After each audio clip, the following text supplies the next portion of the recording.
Bonjour à tous, aujourd'hui on va essayer de comprendre pourquoi il est nécessaire d'apprendre à courir lentement. Vous avez sans doute déjà entendu qu'on devait courir lentement pour pouvoir courir plus vite ou plus longtemps. On va essayer de l'expliquer, mais on va surtout essayer de voir pourquoi c'est si difficile de courir lentement et pourquoi en fait en courant juste un tout petit peu trop vite, on risque gros. Allez, c'est parti!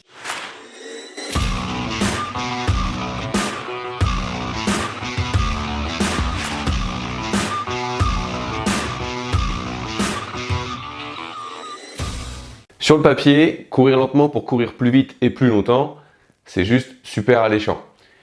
Mettons-nous déjà d'accord sur quelques notions avant de revenir là-dessus. Pour progresser en course à pied, il y a quelques principes fondamentaux à respecter. Je suis déjà revenu plusieurs fois là-dessus sur cette chaîne. Et pour moi, peut-être le plus important, c'est la régularité des stimulations. La régularité des stimulations tout au long de l'année, mais aussi la régularité dans le sens du nombre de séances, du nombre de stimulations par semaine. On considère qu'il faut un minimum de 3 stimulations par semaine si vous voulez faciliter l'adaptation de vos tissus, faciliter la progression. Et oui, car si vous voulez progresser, il faut que votre corps s'adapte aux contraintes spécifiques liées à la course à pied. Et pour ça, il faut pratiquer souvent, régulièrement. On voit beaucoup de personnes débuter ou reprendre la course à pied en faisant 1 à 2 entraînements par semaine. Et puis moi j'entends souvent, j'ai commencé par 1, puis je vais faire 2, puis peut-être qu'après je ferai 3 ou plus. Alors c'est très bien d'avoir voulu faire preuve de progressivité, d'y aller doucement, ça c'est vraiment super, on ne peut pas l'enlever. Mais par contre, il vaut mieux être progressif sur le volume et l'intensité de chaque séance, plus que sur le nombre de stimulations qu'on met par semaine. Et il est très clair que 3 ou 4 petites stimulations valent mieux que 2 stimulations un peu plus longues et un peu plus intenses. Pour progresser en course à pied, il faut courir et plus je cours, plus mon corps s'adapte aux contraintes. Pourquoi courir lentement? Si je cours lentement, je vais réduire l'intensité. Je vais donc consommer moins d'énergie. En plus de ça, ça va être moins traumatisant pour mes muscles ou mes articulations. Et c'est ça qui va du coup me permettre de pouvoir courir plus longtemps. Et en courant plus longtemps, je vais favoriser l'adaptation de mes tissus puisque je vais passer un temps plus long à pratiquer la course à pied. Parlons du courir vite pour courir plus vite. Alors oui, ça marche, parce que en faisant des stimulations à haute intensité, je vais stimuler mon système cardiovasculaire et je vais favoriser une adaptation de mon moteur. Le problème, c'est que je ne peux pas faire que des stimulations à haute intensité. La vitesse, c'est sans doute l'élément qui majore le plus la contrainte mécanique. Et du coup, celle qui majore le plus aussi le risque de blessure. Les séances d'intensité, au-delà de la fatigue physique et physiologique générée, vont donc induire un maximum de stress mécanique sur mes tissus et donc je ne peux pas me permettre de ne faire que des séances d'intensité. Enfin si, je peux, mais ça risque de pas durer très longtemps. De plus, si je me mets à pratiquer que des séances de haute intensité, la fatigue générée qui va s'accumuler va m'empêcher de réaliser qualitativement ma sortie. Et donc à terme, je vais même plus pouvoir bénéficier des bienfaits de la haute intensité. Donc si je veux maintenir 3, 4, voire 5 stimulations en course à pied par semaine, je vais devoir intégrer des séances à basse intensité. Vous avez peut-être déjà entendu parler de l'entraînement polarisé, qui consiste à une répartition entre la basse et la haute intensité à hauteur de 80-20. 80% du volume d'entraînement devrait être réalisé à basse intensité. Ces chiffres prennent en compte l'ensemble des stimulations et pas forcément que la course à pied. J'entends par là que les activités croisées rentrent également dans ce calcul. Les sorties à basse intensité vont donc permettre de tamponner le surplus de contraintes mécaniques générées par les séances intenses. Mais ces séances à basse intensité, elles ont aussi tout un tas de qualités. Elles vont par exemple faciliter la capillarisation de vos tissus. Entendez par là un meilleur apport sanguin qui va faciliter la régénération, l'adaptation, mais aussi l'évacuation de vos déchets. Les efforts à basse intensité vont également permettre de recruter davantage la filière lipidique et donc d'augmenter la consommation, le métabolisme des graisses. Les réserves en graisse du corps étant bien supérieures à celles en sucre, vous allez donc pouvoir bénéficier d'un substrat qui vous offre une quantité d'énergie quasi illimitée pour pratiquer vos entraînements. De plus, entraîner son corps à recruter facilement la filière lipidique, le métabolisme des graisses, est vraiment pertinent, surtout chez les sportifs d'endurance, puisque vous allez devoir fournir des efforts très longs et à un moment donné, peut-être que vos réserves en sucre seront limitées. Donc concrètement, qu'est-ce que ça veut dire courir lentement? Comment est-ce que je sais que je cours suffisamment lentement? On va donc parler de l'endurance fondamentale. En termes de chiffres, on peut considérer qu'on est en endurance fondamentale à des vitesses qui sont inférieures à 65% de la VMA. Certains repoussent même la limite jusqu'au seuil aérobie qui se situe environ à 70% de la VMA. Même si je ne suis pas très fan parce que je trouve pas ça très fiable, pour ceux qui utilisent la fréquence cardiaque comme repère, on considère qu'on est en endurance fondamentale quand on est en dessous de 75% de sa FC max ou dans une zone comprise entre 50% et 70% de sa fréquence cardiaque de réserve. Alors pourquoi je dis que je ne suis pas fan de l'utilisation de la fréquence cardiaque? C'est parce qu'en fait, il existe une grande variabilité inter-individu.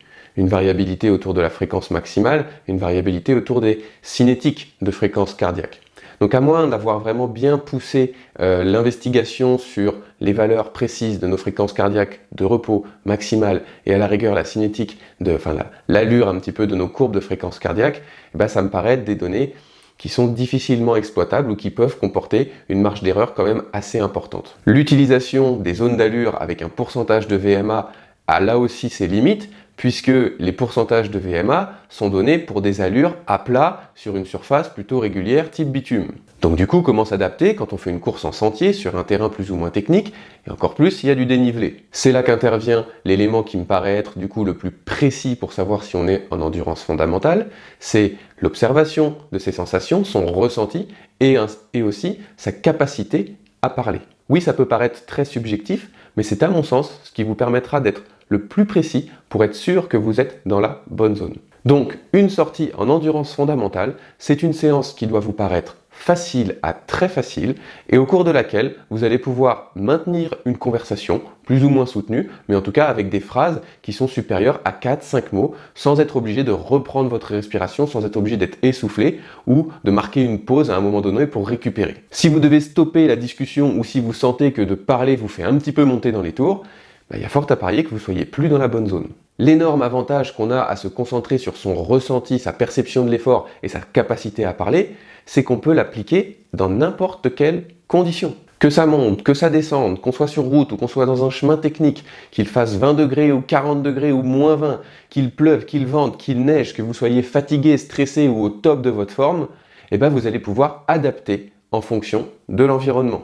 Puisqu'on le sait, tous les facteurs que je viens de citer ont un impact sur vos performances. Courir lentement, c'est vraiment pas facile. Vous allez essayer et vous allez vite vous rendre compte que pour rester dans cette zone de confort, faut vraiment courir lentement. Et puis ça peut modifier un petit peu notre biomécanique de course, notre façon de courir.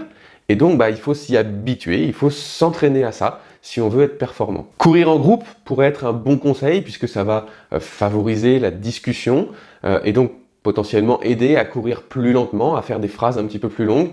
Mais attention, puisque forcément, l'effet de groupe pourrait aussi motiver et booster un petit peu la troupe et faire qu'on irait un petit peu trop vite. Il faut vraiment s'entraîner à courir lentement, parce que vous allez voir, vous allez avoir l'impression de devoir constamment vous freiner, ce qui est plutôt contre-intuitif dans l'entraînement quand on essaye de progresser. Mais à force de répétition, vous allez pouvoir vous approprier les sensations, vous approprier le ressenti, et donc du coup, à terme, vous allez pouvoir faire de la vraie endurance fondamentale.